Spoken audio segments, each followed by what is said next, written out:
공금횡령 공소시효 확실하게 알아두어야. 공무원이나 정치인들이 횡령 혐의를 받고 있다는 소식은 뉴스를 통해 종종 접하게 됩니다. 이처럼 돈과 관련된 문제는 항상 발생하기 마련입니다. 사람 사이에서 발생하는 문제 중에서 가장 높은 비율을 차지하는 것이 돈 문제라고 해도 과언이 아닐 텐데요.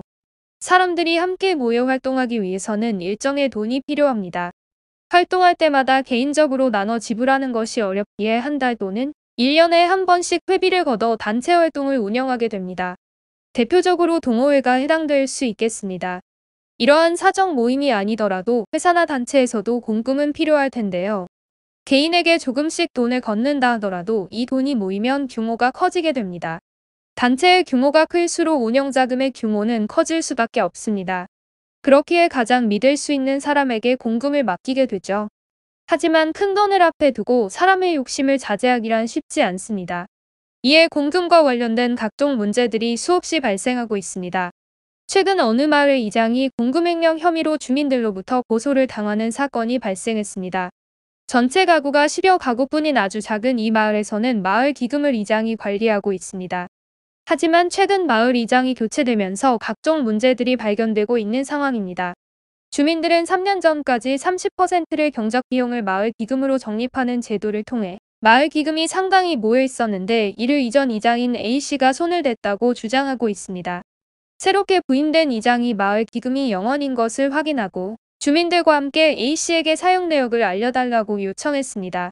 그는 마을 기금을 오로지 마을을 위해 사용했다고 주장하면서도 정작 상세한 사용 내역에 대해서는 공개하지 않고 있습니다. 이외에도 마을에 지급된 지원금에 대하여도 손을 대었다는 주장도 나오고 있는 상황입니다. 이처럼 공공의 돈, 공금을 마음대로 사용한다면 공금횡령 혐의를 받아 법적인 처벌을 받게 될 수 있습니다.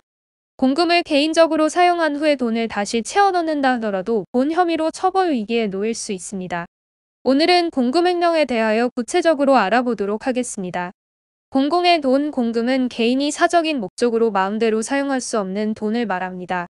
이러한 특성의 공금에 손을 대었다면 형사상 처벌을 받게 될 수 있습니다. 개인적인 돈이 아닌 여러 사람의 금전적 이익이 관련된 문제이기에 엄중한 처벌이 내려지게 되는데요. 적은 인원이 함께하는 사적인 모임에서 모여준 적은 돈이라 하더라도 그 돈을 함부로 사용하였다면 그 처벌은 상당히 무겁다는 사실을 반드시 기억하셔야 합니다. 아무리 적은 돈이라도 공금을 관리하는 입장에 있다면 철저하게 모임을 위한 목적으로만 사용해야 합니다. 공금횡령은 횡령죄가 적용되어 5년 이하의 징역이나 1,500만 원 이하의 벌금형이 내려질 수 있습니다. 공금을 횡령하거나 반환을 거부한다면 본 죄가 성립될 수 있으며 조직의 규모는 큰 관련이 없습니다. 다만 횡령을 한 자가 어떠한 조직에 속해 있고 어떠한 직무를 맡고 있었는지에 따라 처벌 수위가 달라질 수 있습니다. 공금횡령은 사안에 따라 업무상 횡령죄가 적용되어 본 죄와 동일한 수위의 처벌이 내려지기도 하는데요. 공금횡령이 인정된다면 10년 이하의 징역이나 3천만 원 이하의 벌금형이 선고될 수 있습니다. 업무상 공금을 관리하는 위치에 있는 자가 횡령을 했다면 본 죄가 성립될 수 있습니다. 또한 공금 규모에 따라 처벌 수위는 더욱 높아질 수 있는데요. 특정법에 따라 횡령한 금액이 법에서 정한 기준을 넘어선다면 그에 따라 처벌이 가중됩니다. 횡령 규모가 5억 원 이상의 경우에는 벌금형 없이 실형이 선고됩니다. 상당히 무거운 처벌이 내려지고 있는 사안인 만큼 본 혐의에 연루되었다면 전문 변호사에게 도움을 요청하시길 바랍니다. 억울하게 본 죄에 연루되는 경우도 상당히 많습니다. 업무상 공금을 다루는 위치에 있다면 회사의 규모가 클수록 다양하고 복잡한 거래를 관리하게 됩니다. 이 과정에서 실수로 인해 업무상 횡령죄 혐의를 받게 될 수 있는데요. 이러한 상황이라면 최대한 빨리 자신에게 혐의가 없음을 입증하셔야 합니다. 하지만 어떠한 증거도 없이 감정적인 호소만 이어간다면 혐의를 벗을 수 없습니다. 객관적인 입증 자료를 통한 논리적인 주장을 통해서만 혐의에서 벗어나실 수 있습니다. 증거 자료를 통해 고의가 없었음을 입증하여 처벌을 피하시길 바랍니다.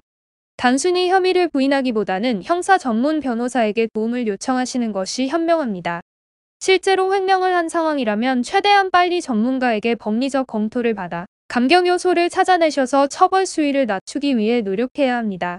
법적인 지식이 부족한 개인이 홀로 감당하기에는 무거운 혐의니 전문가에게 조력을 받으셔서 문제를 해결하시길 바랍니다. 법률사무소 AL에서는 형사 전문 변호사가 무료 상담을 진행해드리고 있습니다. 전문 변호사가 24시간 대기하며 직접 응대해드리고 있으니 문제가 발생했다면 즉시 연락하셔서 최적의 솔루션을 받아보시길 바랍니다. AL의 형사 전문 변호사는 수많은 사건 경험을 보유하고 있으며 수많은 성공 사례를 끌어내고 있습니다. 실형 선고 가능성이 큰 문제이니 형사 전문 변호사가 있는 AL의 상담을 통해 문제를 원만하게 해결하시길 바랍니다.